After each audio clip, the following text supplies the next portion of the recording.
क्या आपने कभी ऐसी जगह के बारे में सुना है जहां एक ही रात में सब कुछ बदल गया हो, इतना कि आज भी लोग वहां जाने से डरते हैं?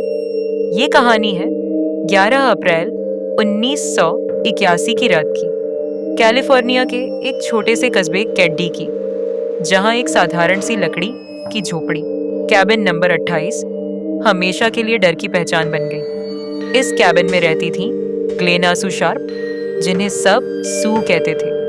36 साल की एक माँ जो अपने 5 बच्चों के साथ नई जिंदगी शुरू करने आई थी।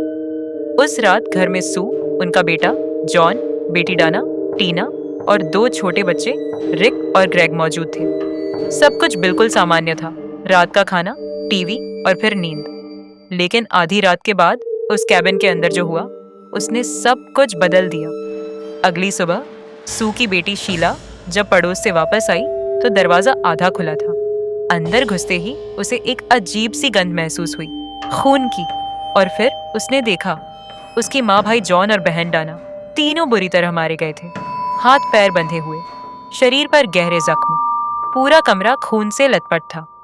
सबसे हैरान करने वाली बात यह थी कि 2 छोटे बच्चे रिक और ग्रेग उसी घर में अपने कमरे में जिंदा और सुरक्षित सो रहे थे। उन्हें पूरी रात कुछ भी सुनाई नहीं दिया। लेकिन एक बच्ची गायब थी, टीना।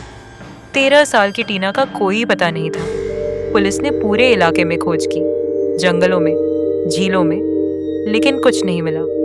मामला धीरे धीरे ठंडा पड़ गया। 3 साल बाद 1984 में एक आदमी को जंगल में एक खोपड़ी मिली। पुलिस ने जांच की तो वह टीना की थी। उसकी हड्डियां जमीन के नीचे दबी मिली।